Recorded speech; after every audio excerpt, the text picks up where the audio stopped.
पिछले दिनों कोटा में हुई बारिश के कारण अब पग पग पर गिट्टी मिट्टी व गड्ढे हादसों को न्योता दे रहे हैं। इस पूरी सड़क पर दिन भर धूल के गुब्बार उड़ते रहते हैं।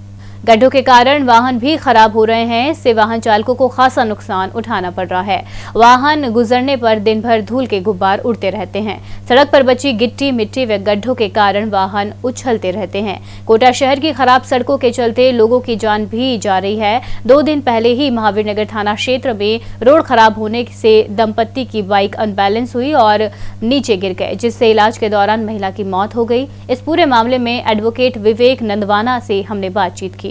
उन्होंने कहा है कोटा शहर की ज्यादातर सड़कें खराब हो रही है, जिससे आए दिन हादसे हो रहे हैं। इसके लिए संबंधित विभाग जिम्मेवार है। पिछले दिनों सड़क हादसे में महिला की मौत के लिए नंदवाना ने नगर निगम को जिम्मेदार ठहराया। इसमें साफ तौर पर नगर निगम के अधिकारियों की लापरवाही है। इनके खिलाफ परिवारजन कोर्ट से नगर निगम के खिलाफ क्षतिपूर्ति का दावा पेश कर सकता है। जी हाँ, हमारे शहर में एक ही सड़क करीब 3 डिपार्टमेंट के अंडर में आती है। पहला नगर निगम, दूसरा पीडब्ल्यूडी और हाईवे जो है वो एनएचआई का भी अंडर में आता है। तो एक सड़क को मरम्मत करने के लिए, उसके रखरखाव के लिए तीनों विभाग अपने अपने स्तर पे जिम्मेदार हैं। अब ये हादसा जिस जगह हुआ है वहाँ नगर निगम के अंडर में सड़क आती है। तो ऐसी स्थिति में इस सड़क के रखरखाव की जिम्मेदारी नगर निगम की है पहला तो। और ये नगर निगम का विधिक दायित्व है कि वो प्रत्येक नागरिक को उसके जीवन जीने का जो अधिकार है उसके हिसाब से वो आराम से रह सके, तो सड़कों की रखरखाव मरम्मत पे पूरा ध्यान दे। यदि नगर निगम की लापरवाही से और नगर निगम की उपेक्षापूर्ण कृत्य के कारण सड़क का रखरखाव नहीं हुआ है और ऐसे लापरवाही से हादसा कारित हुआ है, तो मृतक परिवार के आश्रित और मृतक परिवार के विधिक उत्तराधिकारी नगर निगम, जिला प्रशासन, स्टेट ऑफ राजस्थान को पार्टी बनाते हुए सिविल मुकदमा कंपनसेशन का कर सकते हैं। इसमें उनको थोड़ी सी कोर्ट फीस देनी पड़ेगी, लेकिन जो क्षति हुई है उसकी पूर्ति का उनको कोर्ट के द्वारा एक न्यायोचित रकम प्राप्त हो जाएगी। अब दूसरी बात आती है कि ऐसी सड़कों को अगर नगर निगम ठीक नहीं करवा रही है तो जनता क्या करे।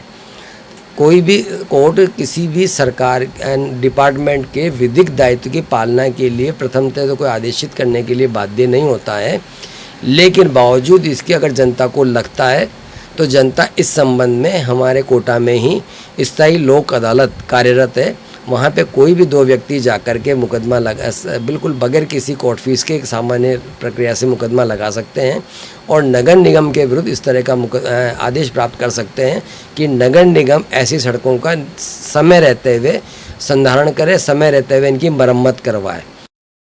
वहीं कोटा दक्षिण के विधायक संदीप शर्मा ने एसटीएन से बातचीत में कहा है कि कोटा शहर की सड़कों की हालत तो बहुत ही खराब है। पूरी सड़कें खुदी पड़ी है। इससे लगातार हादसे हो रहे हैं, लोगों की जान जा रही है, कई लोग घायल हो रहे हैं। इसमें नगर निगम के अधिकारी और महापौर सहित यहाँ के स्थानीय मंत्री भी जिम्मेवार हैं। बहुत चिंतनीय विषय है। कोटा शहर की मुख्य रोडों के साथ साथ जो अंदर मोहल्ले की सड़कें हैं वो पूरी तरीके से उखड़ गई हैं और सरकार का बिल्कुल ध्यान नहीं है, ना ही यूआईटी और नगर निगम जो इसके लिए जिम्मेदार विभाग हैं वो पूरी तरीके से विफल नज़र आते हैं। जहां पिछली गवर्नमेंट में हमने करोड़ों रुपए की सीसी रोडों के काम करवाए थे, अब जो सड़कें बची हैं, जो डामर वाली रोड हैं, उन पर एक बार मैं नहीं समझता कि पेचवर्क भी हुआ होगा।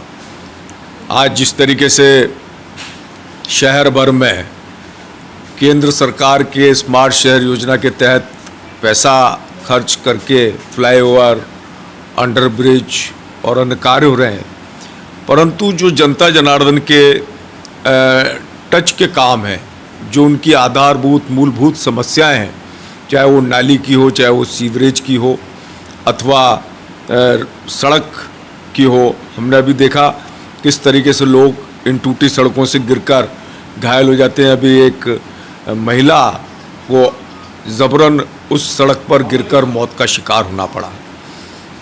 मैं समझता हूं कि सरकार को इस और ध्यान देना चाहिए।